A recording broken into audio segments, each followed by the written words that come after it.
ओम ज्ञानतिमिरान्धस्य ज्ञानञ्जनशलाकया चक्षुरुन्मिलितं येन तस्मै श्रीगुरुवे नमः। श्रीचैतन्यमनोभीष्टं स्थापितं येन भूतले स्वयं रूपकदा मह्यं ददाति स्वपदान्तिकं। वन्देऽहं श्रीगुरुः श्रीयुतपदकमलं श्रीगुरून् वैष्णवाचं श्रीरूपं साग्रजातं सगणरघुनाथान्वितं तं सजीवं साद्वैतं सावधूतं परिजनसहितं कृष्णचैतन्यदेवं श्रीराधाकृष्णपादान् सगणललिता श्रीविशाखान्विताश्च नारायणं नमस्कृत्यं नरं चैव नरोत्तमं देवीं सरस्वतीं व्यासं ततो जयमुदीरयेत्।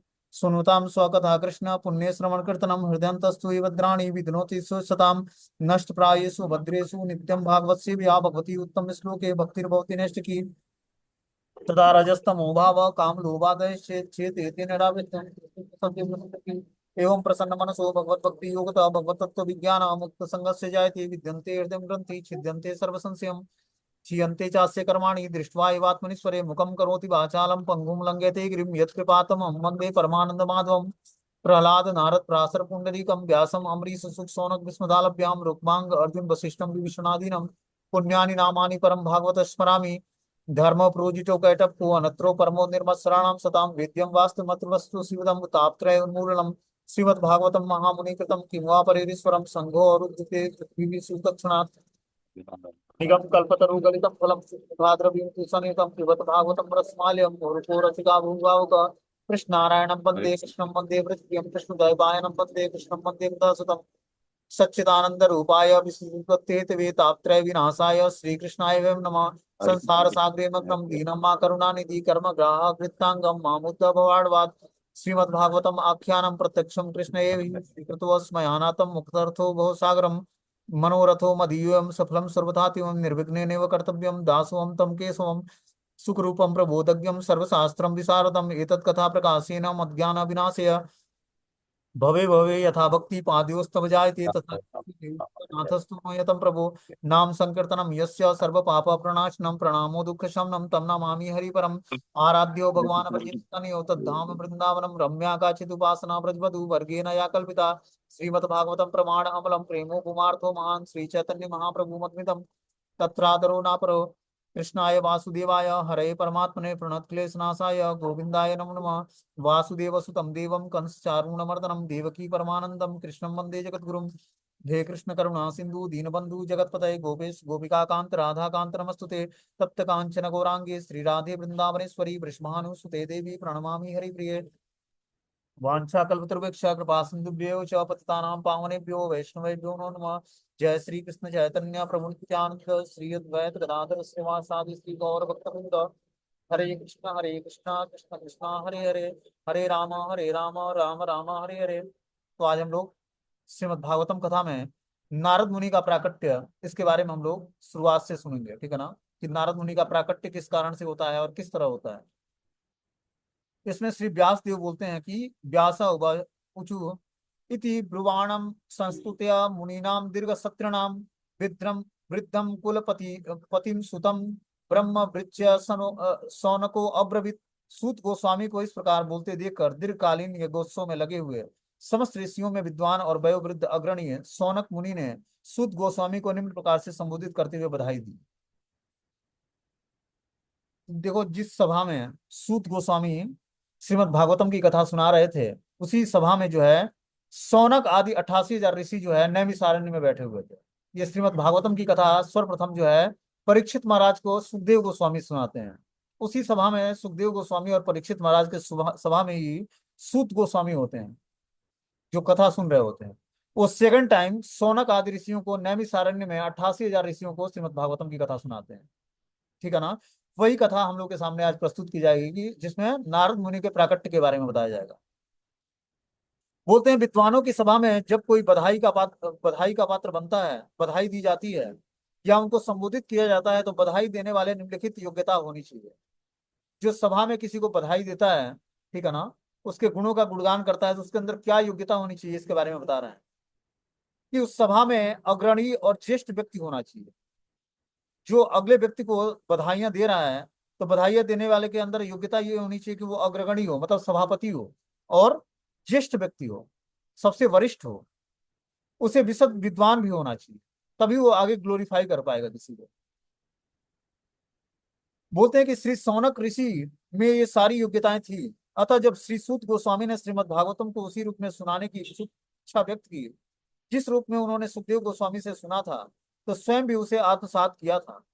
तो भी श्री सौनक जी ने उन्हें बधाई देने के लिए खड़े हुए। तो सौनक जी सूत गोस्वामी को बधाई देने के लिए खड़े होते हैं क्योंकि उनके अंदर क्वालिफिकेशन था।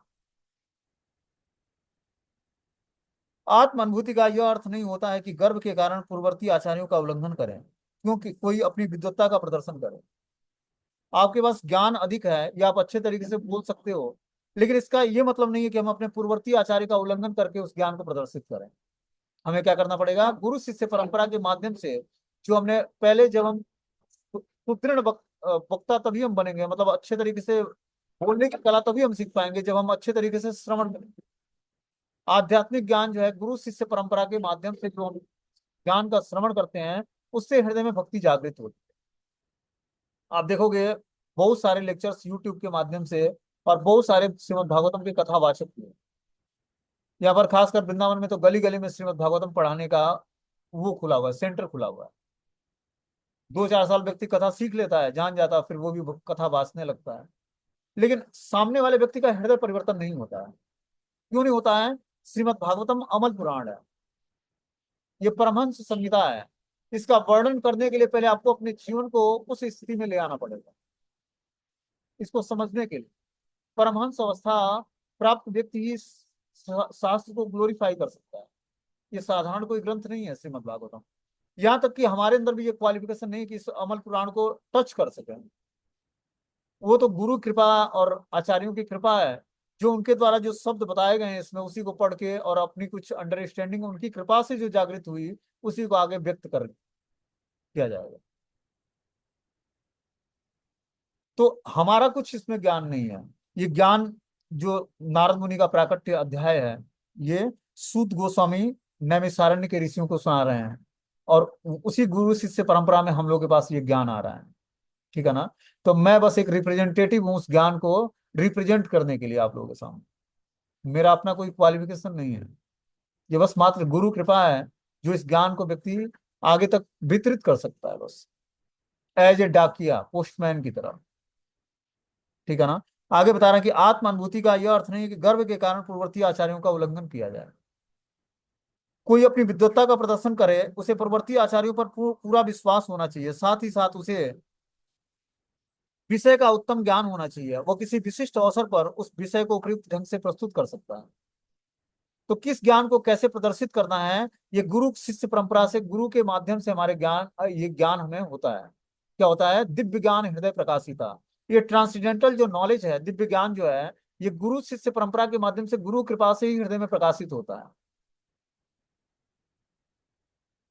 उस तरह से कोई इस दिव्य ज्ञान को सीखने के लिए क्वालिफिकेशन नहीं है। जब हम गुरु शिष्य परंपरा के माध्यम से श्रवण करते हैं और गुरु पादाश्रय ग्रहण करते हैं, तब ये ज्ञान हमारे हृदय में धीरे धीरे प्रकट होता है, और तब इस ज्ञान को धारण करके हम आगे एक अच्छा वक्ता भी वो बन सकते हैं, मतलब अच्छा वाचक भी बन सकते हैं। बता रहे हैं, सभा में अगुआ सौनक ने वक्ता श्री सूत गोस्वामी के महत्व को यथाधितम यथामति कहकर अनुमान लगा दिया है। अतः परम प्रसन्न होकर वे उन्हें बधाई दे रहे हैं। ऐसे व्यक्ति से कभी नहीं सुनना चाहिए जो मूल आचार्य का प्रतिनिधित्व न करता हो।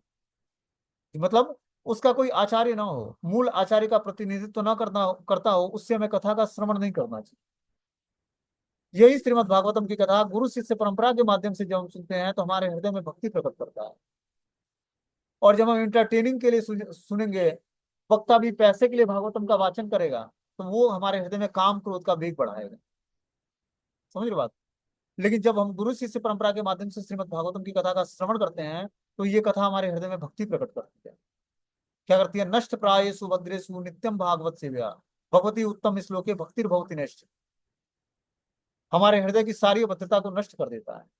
नष्ट प्रायेषु अभद्रेषु नित्यम भागवत सेव्या। कोई नित्य ही भागवत का श्रवण करता है तो उसके हृदय में नष्ट की भक्ति का जागरण हो जाता है, और क्या होता है? समस्त अभद्रता नष्ट हो जाती है। समस्त वास्तविक जो भोग की इच्छाएं हैं, वो वास्तविक भगवान की इच्छा के रूप में कन्वर्ट हो जाएगा। बता रहे हैं आगे की, सौनक उवाच सूत सूत महाभाग वदनो वदतांबरम कथाम भागवती पुण्यम यदाहम भगवत इच्छुक। सौनक ने कहा, हे सूत गोस्वामी, जो बोल सकते हैं तथा जो सुन सकते हैं, उन सबों में आप सर्वाधिक भाग्यशाली और सम्माननीय हैं। कृपया करके श्रीमद् भागवतम की पुण्य कथा कहें, जिसे महान तथा शक्ति संपन्न ऋषि सुखदेव गोस्वामी ने सुनाई है। क्या बोलते हैं यहाँ पर कि सौनक ऋषि अब रिक्वेस्ट करते हैं सूत गोस्वामी से कि आप वो कथा सुनाइए। मैं बहुत ही सर्वाधिक भाग्यशाली और सम्माननीय, आप बहुत ही भाग्यशाली और सम्माननीय व्यक्ति हैं। कृपया करके श्रीमद् भागवतम की पुण्य कथा हमें बताइए, जिससे हम महान तथा शक्ति संपन्न ऋषि सुखदेव गोस्वामी से आपने सुनी है। वही कथा आप इस सभा में हमें, हम सौनक आदि ऋषियों को सुनाइए।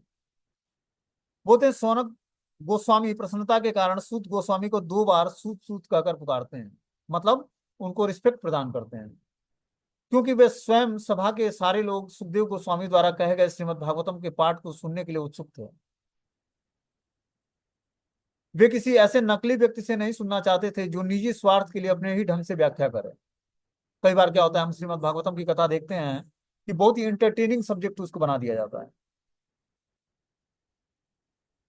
देखो, हमने नर्सिंग कथा बताई, लगभग 67 क्लास हुए उस पे, 45 मिनट का रेगुलर क्लास होता था, तो 67 क्लासेज हुए, तब जाकर एक करेक्टर प्रहलाद महाराज का चरित्र खत्म हुआ। और 7 दिनों में श्रीमद् भागवतम पूरा बात जाते हैं, कैसे समाप्त हो पाएगा? बस कथा के हेडलाइंस को टच करते हैं वो, समझ रहे बात को। श्रीमद् भागवतम के एक एक करेक्टर को उठाया जाए तो लगभग, और जो बोलने लगे व्यक्ति तो 2-2 3-3 महीने बोलेगा, उसके बाद भी एक एक करेक्टर का इतिहास खत्म नहीं होगा, इतना इंपॉर्टेंट है। समझ रहे बात को। आगे बताना कि केवल ऐसा व्यक्ति जो सुखदेव गोस्वामी की तरह भागवत प्रस्तुत करने को तैयार हो, और केवल वे लोग जो सुखदेव गोस्वामी तथा उसके प्रतिनिधि से सुनने को तैयार हो, श्रीमद् भागवतम की दिव्य चर्चा के प्रमाणिक भागीदार हैं।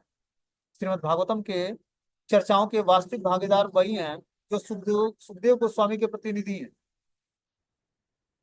आगे बताते हैं कि कस्मिन युगे प्रवृत्तेयम स्थाने वा केन हेतुनम कुतः संचोदिता कृष्णा कृतवानो संगीताम मुनि। यह कथा सर्वप्रथम किस युग में और किस स्थान पर प्रारंभ हुई, किस कारण इसे प्रारंभ किया गया, महामुनि कृष्ण द्वैपायन व्यास ने इस साहित्य को संकलित करने की प्रेरणा कहाँ से प्राप्त? ये सौनक आदि ऋषियों का सूत गोस्वामी से क्वेश्चन होता है कि हे सूत गोस्वामी, आप बताएं कि सर्वप्रथम किस युग में, इस किस स्थान पर यह कथा प्रारंभ हुई, इसे प्रारंभ किसने किया, और महामुनि कृष्ण द्वैपायन व्यास ने इस श्रीमद् भागवतम अमल पुराण को संकलित कहाँ करने की प्रेरणा कहाँ से प्राप्त? बोलते हैं चूंकि श्रीमद् भागवतम शिला व्यास देव की विशिष्ट कृति है, अतः विद्वान सौनक मुनि अनेक प्रकार के प्रश्न कर रहे हैं। उन्हें ज्ञात है कि शिला व्यास देव अल्पज्ञ स्त्री शूद्रों और द्विज परिवारों के पतित जनों को समझाने के लिए वेदों से लेकर महाभारत तक की पहले ही व्याख्या कर चुके हैं। श्रीमद् भागवतम उन सबों में दिव्य है, क्योंकि इससे कुछ कुछ भी सांसारिक नहीं है, अतः पूछे गए प्रश्न अत्यंत बुद्धिमत्तापूर्ण और प्रासंगिक है। जैसे व्यास देव ने स्त्री शूद्रों और द्विजों के लिए, द्विज मतलब जो अभी ब्राह्मण नहीं बना है, उनके लिए उन्होंने वेदों की रचना कर दी, महाभारत की रचना कर दी। तो उसके बाद भी व्यासदेव सेटिस्फाई नहीं थे, तो अपने नारद मुनि अपने गुरु से पूछते हैं कि हे गुरुदेव, हमने चारों वेदों की रचना कर दी और जो है महाभारत की रचना कर दी, उसके बाद भी मुझे सेटिस्फेक्शन नहीं मिल रहा है, मैं संतुष्ट नहीं हूँ, इसका क्या रीजन हो सकता है? उन्होंने बोला, व्यासदेव, आपने कृष्ण को ग्लोरीफाई नहीं किया है, भगवान कृष्ण की शुद्ध भक्ति का वर्णन नहीं किया है, इसलिए आप सेटिस्फाई नहीं। आप भगवान श्री कृष्ण के दिव्य चरित्र का वर्णन करो, उसको, उस कथाओं को व्यक्ति जब सुनेगा, उस कथाओं को जब आप लिखोगे, तब आपको सेटिस्फेक्शन प्राप्त। आगे बोलते हैं तस्य पुत्रो महायोगी समदेश्य निर्विकल्पक एकांत मति रुनिद्रो गूढ़ो मूढ़ विवेयतः। उनका पुत्र परम भक्त समदर्शी ब्रह्मवादी था, जिसका मन सदैव ब्रह्मवाद में केंद्रित रहता था। वह सांसारिक कर्मों से परे था, लेकिन प्रकट न होने के कारण अज्ञानी जैसा लगता था। जो व्यास देव के पुत्र थे, क्या नाम था उनका? सुखदेव गोस्वामी। वो ब्रह्मवादी थे शुरुआत में, कृष्ण के भक्त नहीं थे, ब्रह्मवादी थे। लेकिन जब उनके नासिका में भगवान के चरण कमलों की जो है, समदर्शी ब्रह्मवादी थे, उनका मन सदैव ब्रह्मवाद में केंद्रित रहता था। वह सांसारिक कर्मों से परे थे, लेकिन प्रकट न होने के कारण अज्ञानी जैसे लगते थे। ठीक है ना? ब्रह्मवाद को फॉलो करते थे, वो समदर्शी थे, लेकिन अभी उनके जो प्रकट होने वाले ज्ञान थे वो भी प्रकट नहीं हुआ था, इसलिए वो अज्ञानी जैसा लगते थे। व्यास देव से ही सुखदेव गोस्वामी ने श्रीमद् भागवतम सुना था, और फिर वो श्रीमद् भागवतम के प्रकांड विद्वान बने। बोलते हैं श्री सुखदेव गोस्वामी मुक्त जीवात्मा थे, अतः वे सदैव जागरूक बने रहते कि कहीं माया के पास में न फंस जाएं। भक्ति करने करके हमारे अंदर स्मार्टनेस आती है कि हम कहीं माया के चंगुल में ना आ जाए। माया मतलब इग्नोरेंस, अज्ञानता। तो सुखदेव गोस्वामी हमेशा सतर्क रहते हैं कि कहीं मैं माया के पास में न फंस जाऊं, इसके लिए वो हमेशा जो है सतर्क रहते हैं। इसीलिए वो माता के गर्भ से बाहर नहीं आए, 16 वर्ष की अवस्था में माता के गर्भ से बाहर निकले सुखदेव गोस्वामी, कि मैं माया से प्रभावित हो जाऊंगा, इस भौतिक संसार में आऊंगा, क्योंकि मुक्त जीवात्मा थे। लेकिन भगवान ने, व्यास देव ने भगवान से प्रार्थना किया, इस जीवात्मा को आप माता के गर्भ से बाहर निकालिए, और इसको आश्वासन दिलाइए कि मतलब माता के गर्भ से आएगा बाहर तो ये माया से प्रभावित नहीं होगा। भगवान ने उनको आशीर्वाद दिया, और फिर जाकर सुखदेव गोस्वामी जो है माता के गर्भ से 16 वर्ष की अवस्था में बाहर निकलते हैं।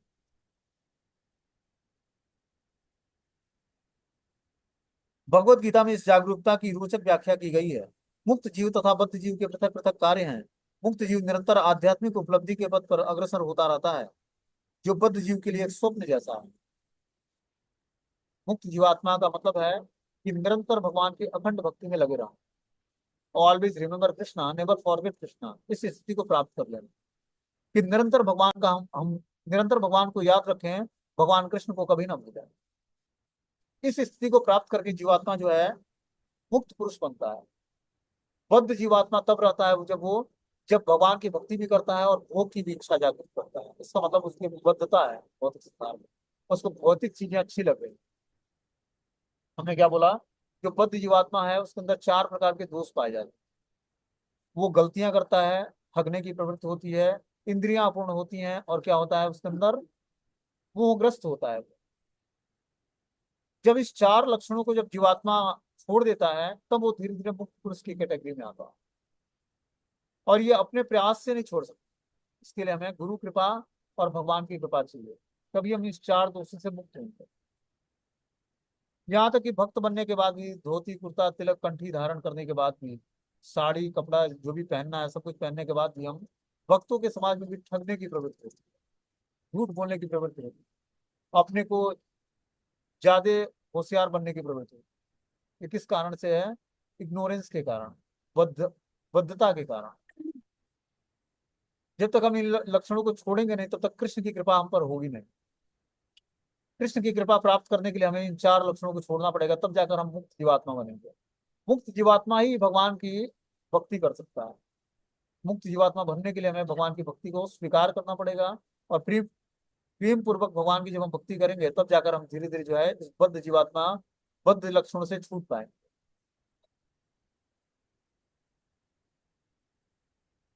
इसी प्रकार बद्ध जीव के कार्य मुक्त जीव को स्वप्नवत प्रतीत होते हैं। भगवान ने भगवत गीता में क्या बोला है, कि जो समय महात्माओं की भक्ति करने का टाइम है, वो भौतिकतावादी व्यक्ति के सोने का टाइम है, और जो व्यक्ति भौतिक लोगों के जगने का टाइम है, वो आध्यात्मिक जीवन में रहने वाले व्यक्ति के लिए विश्राम का टाइम है। समझ रहे बात? जब 3 बजे या 4 बजे जो है भौतिकतावादी व्यक्ति प्रगाढ़ निद्रा में होता है, क्योंकि 8 बजे तक सोता है, उस समय भक्तों का जाग कर भगवान की भक्ति करने का टाइम हो जाता है। समझ रहे बात? ये वही यहाँ पर बता रहे हैं कि आत्म साक्षात्कार की उसका ध्यान सदैव ही इंद्रिय पर या फिर आत्म साक्षात्कार की ओर लगा रहता है। जो बद्ध जीवात्मा हो उसका ध्यान जो है इंद्रिय भोग में लगा रहेगा, लेकिन जो मुक्त जीवात्मा है वो आत्म साक्षात्कार के लिए प्रयास करेगा। जबकि मुक्त जीव पदार्थ से पूर्ण रूपेण निरपेक्ष रहता है। इस निरपेक्षता की व्याख्या आगे की गई है।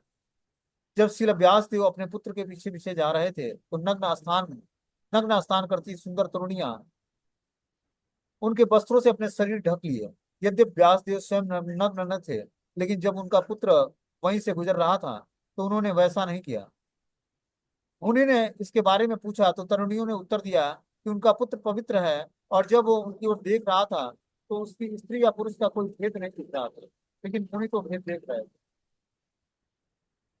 क्या बोलते हैं, दृष्ट्वानुयान्त वृषि आत्माजम मप्य नग्नम देव्यो ह्याम परितग्नु सूतस्य चित्रम तदि तदीक्षयं पृच्छति मुनो जगत दुस्तवासितम स्त्री पुंभी वदा न तु सूतस्य विविक्त दृष्टि। इसलिए सुखदेव गोस्वामी अपने पुत्र के पीछे पीछे जा रहे थे, तो नग्न स्नान करती हुई सुंदर तरुणियों ने वस्त्रों से अपने शरीर को ढक लिया। यदि व्यास देव स्वयं नग्न न थे, लेकिन जब उनका पुत्र वहीं से गुजर रहा था तब उन्होंने वैसा नहीं किया। मुनि ने इसके बारे में पूछा तो तरुणियों ने उत्तर दिया कि उनका पुत्र पवित्र है, और जब वह उनकी ओर देख रहा था तो उसने स्त्री और पुरुष का कोई भेद नहीं माना। लेकिन मुनि तो इस भेद को मानते थे। बोलते हैं कि सुखदेव गोस्वामी जब प्रकट हुए माता के गर्भ से, तो क्या हुए, जाने लगे कहाँ, जंगल की तरफ भगवान को खोजने के लिए। जब भगवान को खोजने के लिए जाने लगे तो क्या हुआ कि नग्न स्नान कर रही थी स्त्रियां, तो उन्होंने जो है सुखदेव गोस्वामी का ध्यान उन स्त्रियों की तरफ नहीं गया। इसलिए भी तो उनको, माताओं को ये नहीं लगा कि वो हमें देख रहे हैं। जैसे एक दृष्टि होती है, एक पवित्र दृष्टि होती है, एक होती है पॉल्यूटेड दृष्टि। तो जब पॉल्यूटेड दृष्टि से जब व्यक्ति सामने वाले को देखता है, जैसे मान लो कि कोई स्त्री या पुरुष जो है, कोई पुरुष एक स्त्री को देखती है, तो स्त्री को आभास हो जाता है कि गलत नजरिए से मुझे देख रहा है। ठीक है ना। और एक पवित्र दृष्टि से देखता है तब भी उसको अनुभूति हो जाती है कि व्यक्ति जो है गलत नहीं है, दृष्टि इसकी पवित्र है। तो जब सुखदेव गोस्वामी अपने माता के गर्भ से 16 वर्ष की अवस्था में निकले और नग्न अवस्था में थे, ऐसा नहीं वस्त्र पहने थे,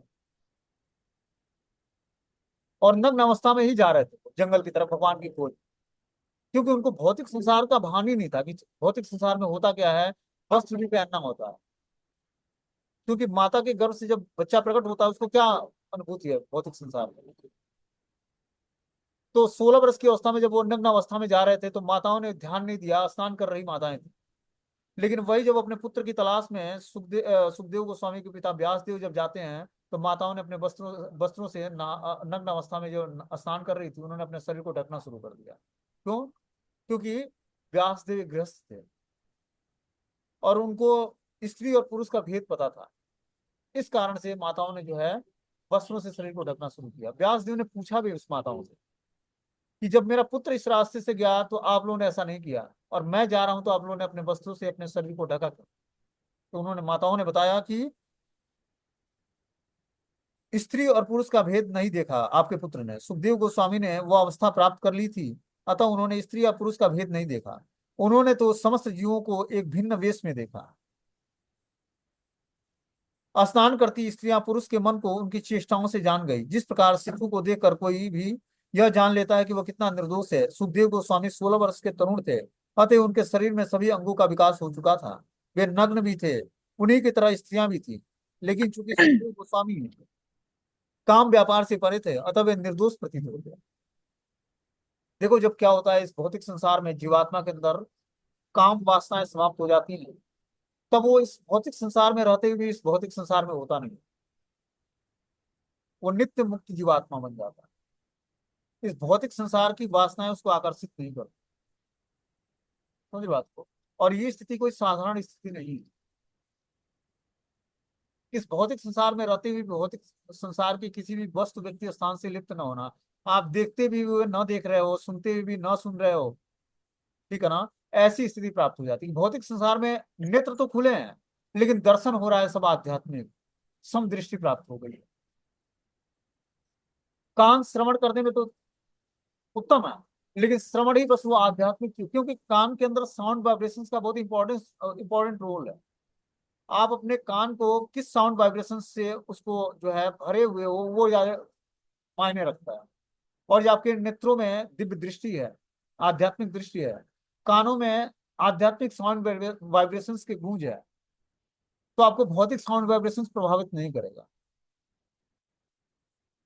आप भरी सभा में और जो फुल साउंड में फिल्मी गाना बज रहा है उसके बीच में भी आप हरे कृष्ण मंत्र का जप करके सुन सकते हो। ये स्थिति प्राप्त हो जाती है कि आप भौतिक संसार में रहते हुए भी भौतिक संसार में हो नहीं। ये स्थिति हमें प्राप्त करनी है भक्ति करके। जैसे हमने क्या बोला, कीचड़ का एग्जाम्पल बताया था, कीचड़ में कमल का एग्जाम्पल बताया था कि कमल जो है भौतिक संसार कीचड़ में ही खुलता है। और कीचड़ से अपने को ऊपर उठा लेता है। स्रोत भौतिक संसार है, उसका भौतिक कीचड़ है, जल है, लेकिन खिलता कहाँ है? कमल जल के ऊपर खिलता है। इस कारण से वो आसक्त नहीं है, जल से आसक्त नहीं है। इसी तरह हमें इस भगवान भौतिक संसार में किसी भी वस्तु व्यक्ति स्थान से जब हम आकर्षित नहीं होंगे, मात्र एक आकर्षण का केंद्र भगवान होंगे, तभी हम इस भौतिक संसार से निर्लिप्त रहेंगे। और जब तक हम निर्लिप्त नहीं होंगे तब तक हम भगवान के धाम जाने के योग्य नहीं बनेंगे। ये क्वालिफिकेशन अपने अंदर हमें भक्ति करके जागृत करनी है। यही यहाँ पर सुखदेव गोस्वामी के चरित्र से हमें सीखने को मिलता है।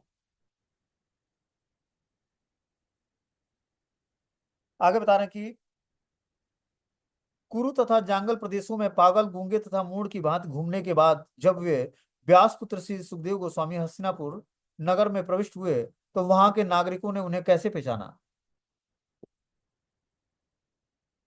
ये सूत गोस्वामी से क्वेश्चन पूछते हैं सोनाकादरी से, कि जब वो पागल, नग्न, गूंगे, मूढ़ की तरह जंगल प्रदेशों से घूमते हुए हस्तिनापुर के नगर में प्रविष्ट होते हैं, तो वहां के नागरिकों ने इन्हें कैसे पहुंचा पहचाना?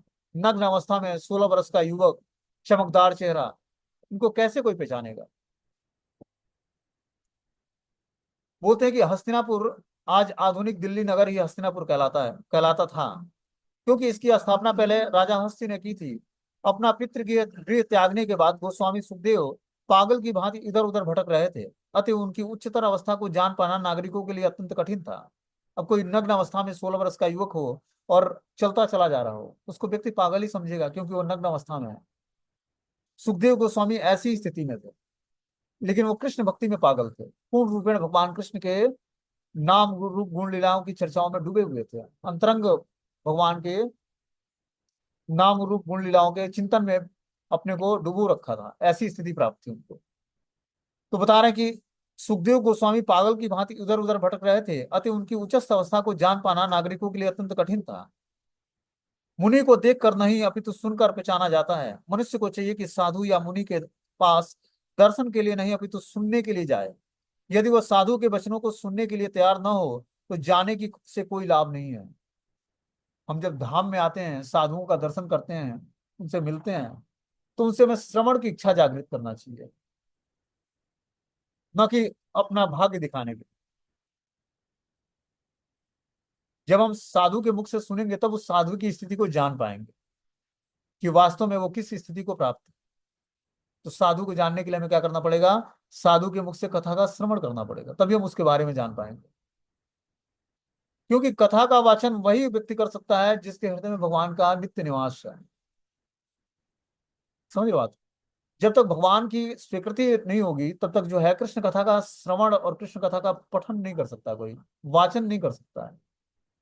मुकम करोति वाचालम पंगुम लंघते गिरिम यत कृपा तमहम वंदे परमानंद माधवम। जब तक परमानंद माधव की कृपा नहीं होगी, तब तक श्रीमद् भागवतम जैसे महान ग्रंथ का कोई वर्णन नहीं कर सकता है।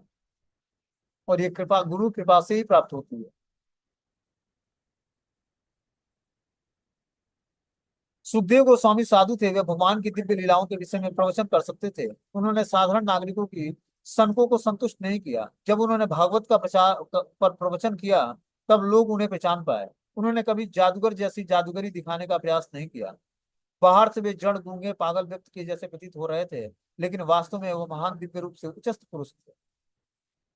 बहुत ही उच्च स्थिति थी सुखदेव गोस्वामी, लेकिन बाहर से वो गूंगे पागल व्यक्ति की जैसे लगते थे, जड़ व्यक्ति की तरह लगते, लेकिन अंतर से भगवत चिंतन में प्रगाढ़ थे। प्रगाढ़ मतलब पूर्ण रूप में डूबे हुए थे भगवान कृष्ण के चिंतन में। आगे बताते हैं कि कथवा पांडवे यस्यम राजर्षे मुनिनाम सहम संवाद संभूतात्मा तत्रे सा सात्वतीम श्रुतिम। राजा परीक्षित की इस महामुनि से कैसे भेंट हुई, जिसके फलस्वरूप वेदों में इस महान दिव्य सार का वाचन संभव हो सका?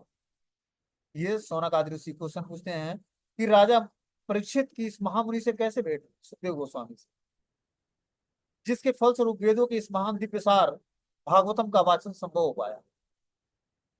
श्रीमद् भागवतम को यहाँ पर वेदों का सार कहा गया है। यह काल्पनिक कहानी नहीं है, जैसा कि गैर जिम्मेदार लोग प्राय कहते रहते हैं। इसे सुख संहिता या परम मुक्त मुनि सुखदेव गोस्वामी द्वारा कहा गया वैदिक स्रोत भी कहते हैं। तो ये सुखदेव गोस्वामी जो मुक्त मुनि थे, उनके द्वारा ये श्रीमद् भागवतम का प्राकट्य हुआ है। ये कोई काल्पनिक कहानी नहीं है। जैसे हम देखते हैं हॉलीवुड या बॉलीवुड के सिनेमा में, मूवीज में, कि इस कहानी के सारे क्या है, पात्र काल्पनिक और घटनाएं काल्पनिक है। इसका वास्तविक जीवन से कोई उद्देश्य मतलब नहीं है। लेकिन श्रीमद् भागवतम की कथा ऐसा नहीं है। ये हमारा वास्तविक जीवन है। इसी के हिसाब से हमें जीवन जी कर और हम जो है भगवत धाम जाएंगे। जब भगवान का शुद्ध भक्त कोई बन जाता है तो उसका निश्चित रूप से चरित्र जो है इस भागवतम के किसी न किसी कैरेक्टर से मिलता जुलता होगा। उसको आगे अब ज्यादा कुछ सोच विचार नहीं करना, उसको क्या करना है, श्रीमद् भागवतम उठाना है और देखना है कि किस करेक्टर से हमारा चरित्र मिलता जुलता है, उसी करेक्टर को फॉलो करना है। समझ लो बात। तो ये हमारा जीवन का वास्तविक ज्ञान है, इसमें श्रीमद् भागवतम और भगवत गीता, ये वास्तविकता है। इसी ज्ञान को स्वीकार करके हम अपने को जान पाएंगे, भगवान को जान पाएंगे और अपना वास्तविक संबंध भगवान से हम जागृत कर पाएंगे। आगे बता रहे हैं कि स गोदोहनम मात्रम ही गृहेषु गृहमेधिनाम अविक्षतम महाभागम स तीर्थी कुर्वस्तदाश्रयम श्रमम। श्री सुखदेव गोस्वामी किसी गृहस्थ के द्वार पर उतनी ही देर रुकते थे जितने समय में गाय दूही जा सकती है। वे उस घर को पवित्र करने के लिए ऐसा ही करते थे। सुखदेव गोस्वामी किसी भी घर पर जाते तो उतने ही देर रुकते जितने देर में गाय दूही जाती है, ठीक है ना, और उस घर को पवित्र कर देते, क्योंकि उनके हृदय में भगवान कृष्ण का निवास। तुम्हारे हृदय सरा गोविंद विश्राम, मतलब गोविंद उन्हीं के हृदय में विश्राम करते हैं जो भगवान के शुद्ध भक्त हैं, जो ऐसी उच्च स्थिति को प्राप्त कर लिए। सुखदेव गोस्वामी जैसे मुनि के हृदय में कृष्ण निरंतर जो है निवास करते और विश्राम करते। वो जहां जाते वहीं तीर्थ बन जाता, वो घर पवित्र कर देते। मतलब जितने देर में गाय के थन से दूध निकाला जाता है उतने ही घर में किसी के वहां टिकते हो, तो उस घर को पवित्र कर देते। बोलते सुखदेव गोस्वामी महाराजा परीक्षित से मिले और उन्होंने श्रीमद् भागवतम के मूल पाठ की व्याख्या का सुनाई। वे किसी गृहस्थ के दरवाजे पर आधा घंटा से अधिक नहीं रुकते थे। भाग्यशाली गृहस्थ से भिक्षा प्राप्त करते, वे अपनी शुभ उपस्थिति से उस घर को पवित्र करने के लिए ऐसा करते थे। अतः सुखदेव गोस्वामी ऐसे आदर्श उपदेशक हैं जो दिव्य पद पर स्थित हैं। जो लोग संन्यास आश्रम में हैं वो भगवान के संदेश का उपदेश देने के लिए प्रतिबद्ध हैं। उनके कार्यों में उन्हें यह सीखना चाहिए कि दिव्य ज्ञान प्रदान करने के अतिरिक्त गृहस्थों से उनका कोई सरोकार नहीं होना चाहिए। सन्यासी से हमें बस दिव्य ज्ञान सीखने के लिए ही उनका संग करना चाहिए, अन्य कोई उद्देश्य नहीं होना चाहिए, ठीक है ना। वही बता रहे हैं कि सुखदेव गोस्वामी से भगवान के संदेश का उपदेश देने के प्रति प्रतिबद्ध थे। उनके कार्यों से हमें यह सीखना चाहिए कि दिव्य ज्ञान प्रदान करने के अतिरिक्त गृहस्थों से उनका कोई सरोकार नहीं है। गृहस्थों का मात्र एक सरोकार सन्यासियों से बस दिव्य ज्ञान को सीखने का है। बस गृहस्थ से भिक्षा मांगने का उद्देश्य उसके घर को पवित्र बनाना है। सन्यासी किसी गृहस्थ से भिक्षा मांगता है तो उससे उसके घर का पवित्रीकरण होता है, शुद्धिकरण होता है।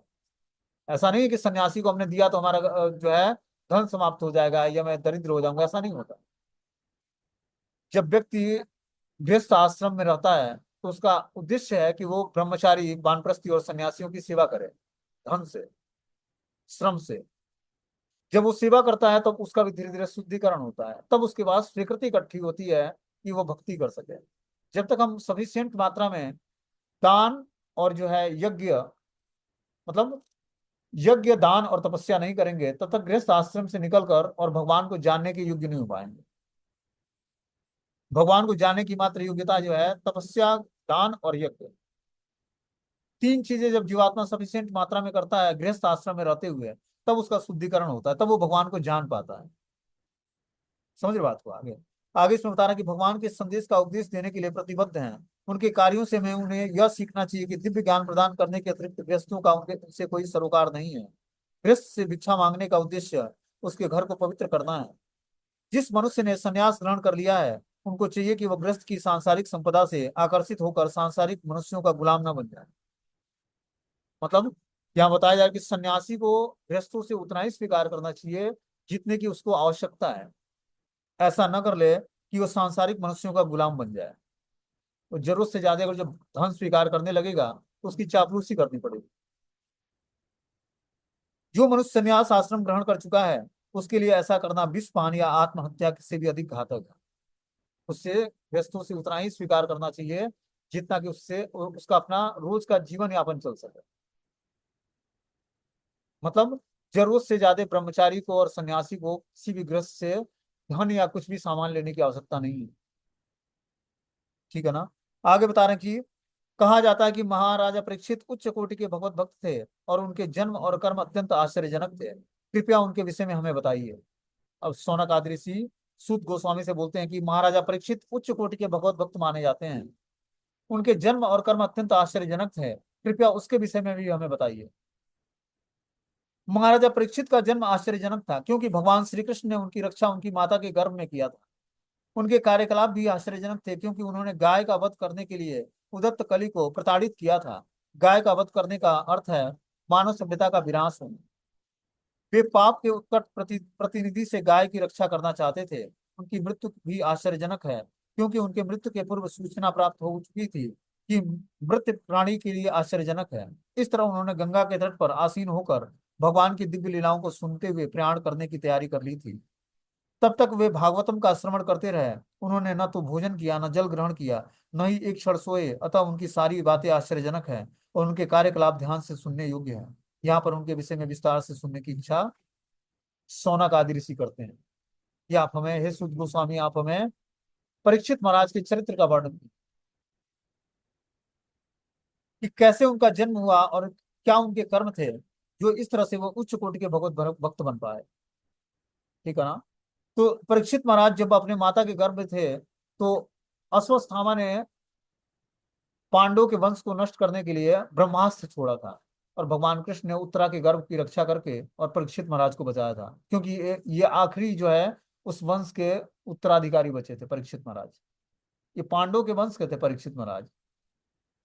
ठीक है ना। और उत्तरा के गर्भ की रक्षा भगवान ने उस ब्रह्मास्त्र से की और परीक्षित महाराज का जीवन दान दिया।